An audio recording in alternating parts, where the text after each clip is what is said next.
Hola, ¿qué tal, chicos, chicas? ¿Todo bien, todo correcto? Espero que sigáis bien.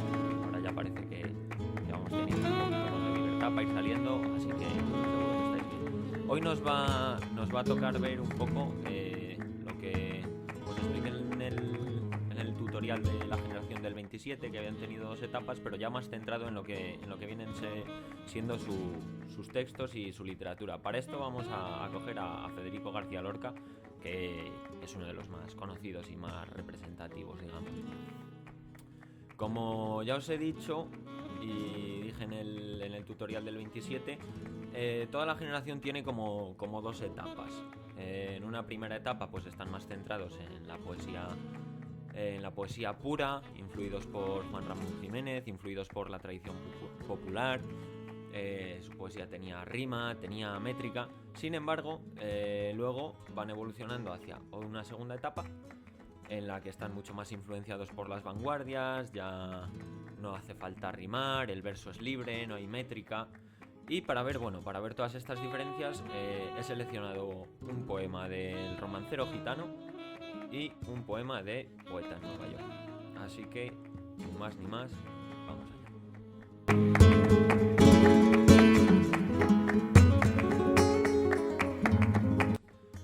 El poema que he seleccionado del romancero gitano es el romance de la luna. Si estuviéramos en clase, pues lo podríamos leer entre todos. Pero bueno, como no estamos, voy a leerlo yo y así lo vamos siguiendo entre todos, ¿vale? Dice así. La luna vino a la fragua con su polisón de nardos. El niño la mira, el niño la está mirando. En el aire conmovido mueve la luna sus brazos y enseña, lúbrica y pura, sus senos de duro estaño. Huye luna, luna, luna. Si vinieran los gitanos, harían con tu corazón collares y anillos blancos. Niño, déjame que baile. Cuando vengan los gitanos, te encontrarán sobre el yunque con los ojillos cerrados. Huye luna, luna, luna, que ya siento sus caballos.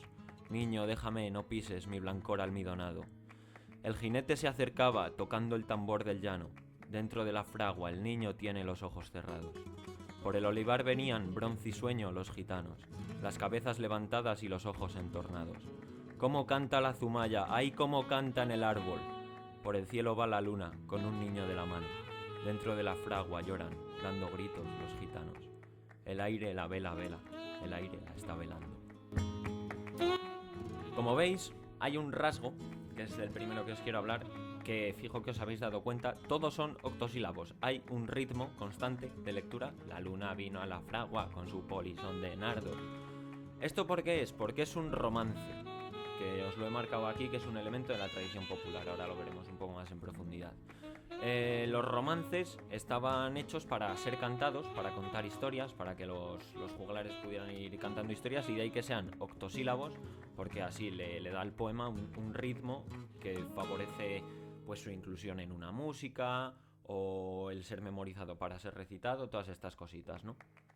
Uno de los elementos de esta época es la métrica. Pero ¿qué más elementos de la tradición popular tenemos?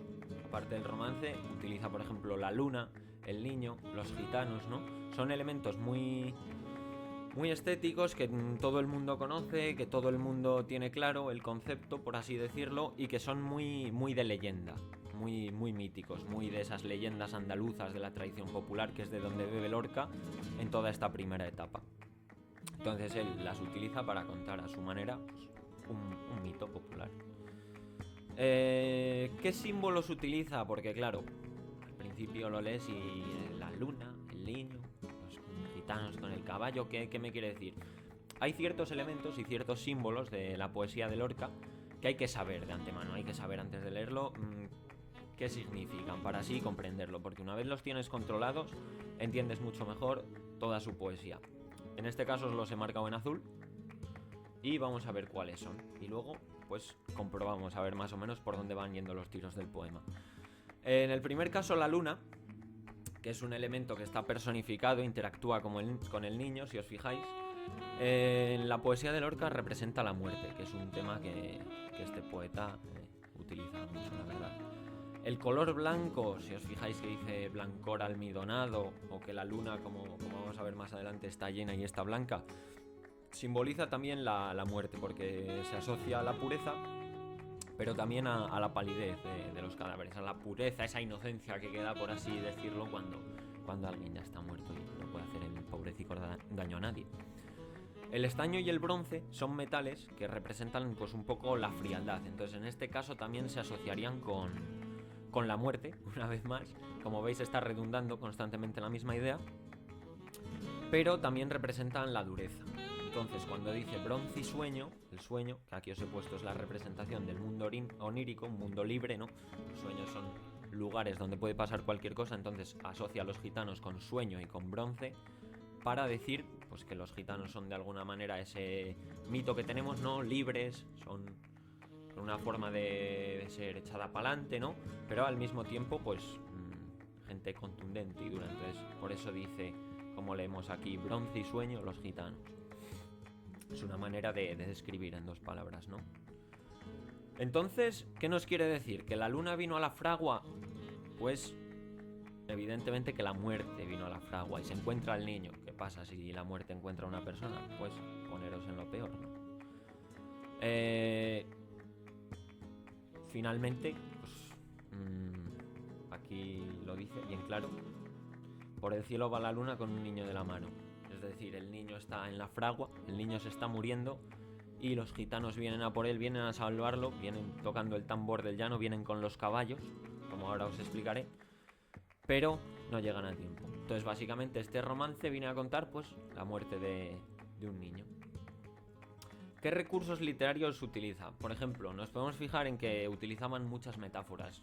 ¿Cuál es lo bonito de las metáforas? Que puedes decir cosas con otras palabras. ¿Qué pasa? Que hay que entenderlas, que hay que pillarle un poco el doble juego que hacen los poetas cuando las utilizan. En este caso, por ejemplo, cuando decimos polisón de nardos, y no tenemos ni idea de qué puede decir, ¿no? A priori. Pero luego vemos que polisón es un armazón que, atado a la cintura, se ponían las mujeres para que abultasen los vestidos por detrás. Entonces, si la luna lleva un polisón de nardo, quiere decir que la luna está abultada, ¿no? Entonces, ¿qué quiere decir? Que la luna está llena. Y si es de nardos, decimos que es un nardo, es una flor blanca. En conclusión, la luna está abultada, llena y muy blanca. Es una metáfora, una comparación de imágenes con rasgos en común. Puesto aquí, bueno, se me ha ido. Entonces, ¿qué quiere decir? Si la luna representa la muerte y la luna está llena, la luna está potente, la luna está muy brillante y muy blanca, pues que la muerte tiene un gran peso en este poema, ¿no? También la personifica para que interactúe con el niño. Mueve la luna sus brazos, habla de sus senos de duro estaño. Entonces, al atribuir a la luna elementos del ser humano, lo que está haciendo es personificarla y así puede hacer pues que interactúe con el niño, es decir, se lo lleva de la mano. Habla con el niño, cuando le dice cuando vengan los gitanos tú ya estarás con los ojos cerrados, es decir, el niño va a morir. De hecho, uno de los recursos que utiliza más facilitos es ojillos cerrados. Es una imagen asociada a la muerte, cerrar los ojos. Entonces, en vez de decir el niño se muere, el niño tiene los ojos cerrados, el niño cierra los ojos. Otra metáfora que vemos, tocando el tambor del llano. Yo todo esto os lo voy contando, luego podéis parar el vídeo, hacer vuestros apuntes sobre el poema, leerla una y otra vez, lo que queráis. Va tocando el tambor del llano, por ejemplo, si el llano es un tambor, ¿cuáles serán las baquetas que golpean el tambor? Las patas de los caballos, ¿no? Es una manera de decir que los jinetes van al galope tocando el tambor del llano. Van al galope por el llano para ver si pueden llegar a buscar al niño. Otro de los recursos, que en este caso tiene que ver con la sintaxis, es cómo canta. Dice cómo canta la zumaya y cómo canta, no sé cuál es el otro, no se me viene ahora. Pero lo repite 2 veces en un espacio muy corto. Esto sirve pues para hacer que el que lo lea recuerde mejor, para darle cierto énfasis, para darle cierta fuerza al verso y al mismo tiempo pues crear una estética, ¿no? Es como cuando se repite un estribillo en una canción, por así decirlo. Entonces, esto lo llamamos anáfora.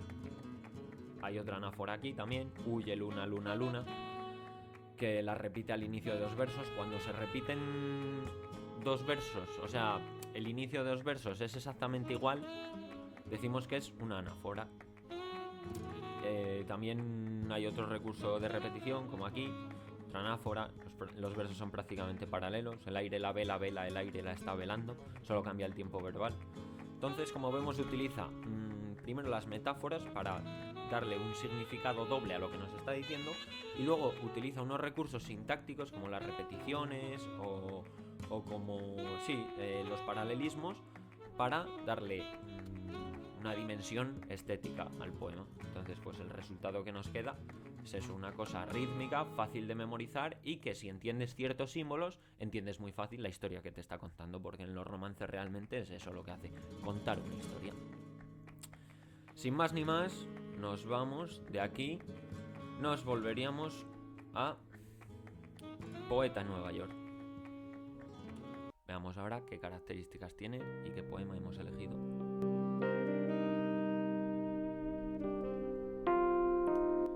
Bien, en este caso he elegido La Aurora, que es uno de los poemas de Poeta en Nueva York que más representativos me parecen, porque en este caso, en vez de contar una historia, digamos que cuando pasan de etapa, más bien en vez de contar una historia, pues dibujan ciertas imágenes, ¿no?, que transmitan ciertas sensaciones.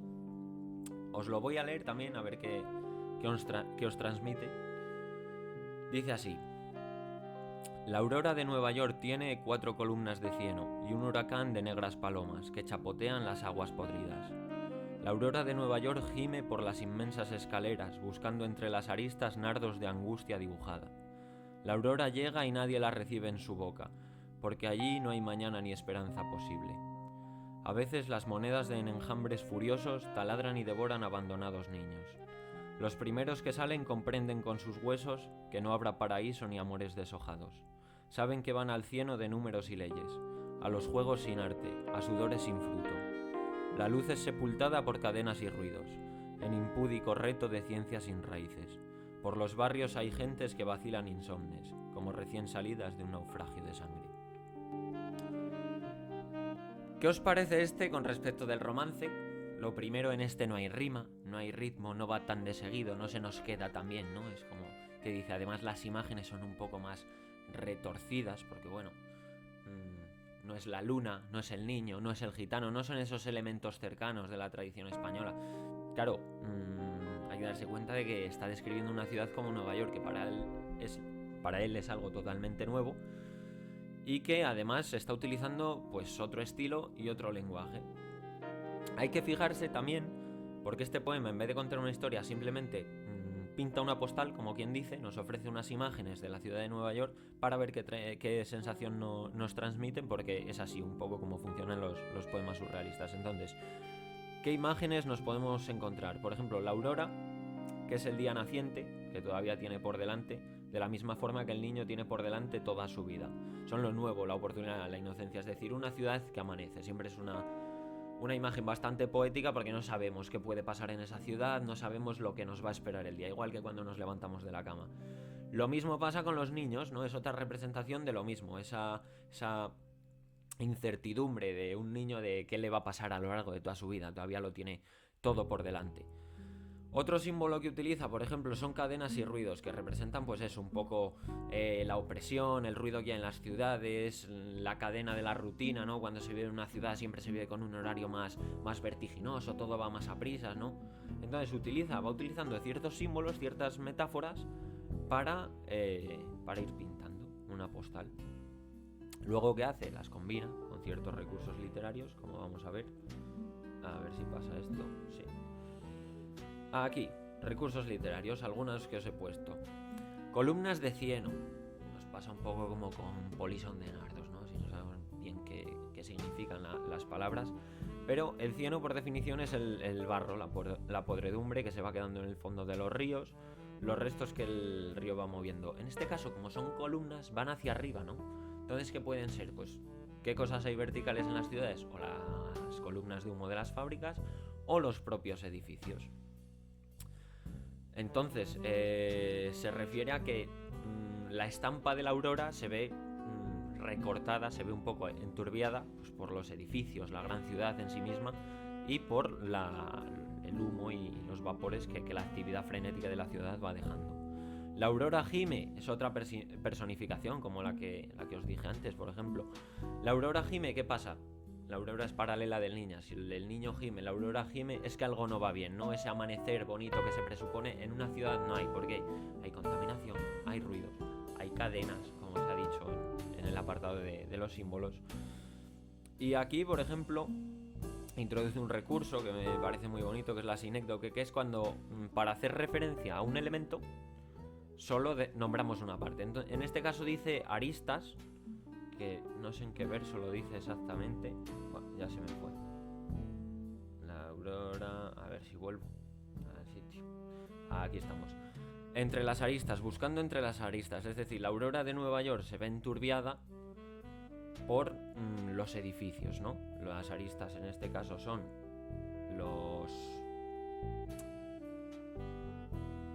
las esquinas de un cuerpo geométrico, bien, como os he dicho aquí.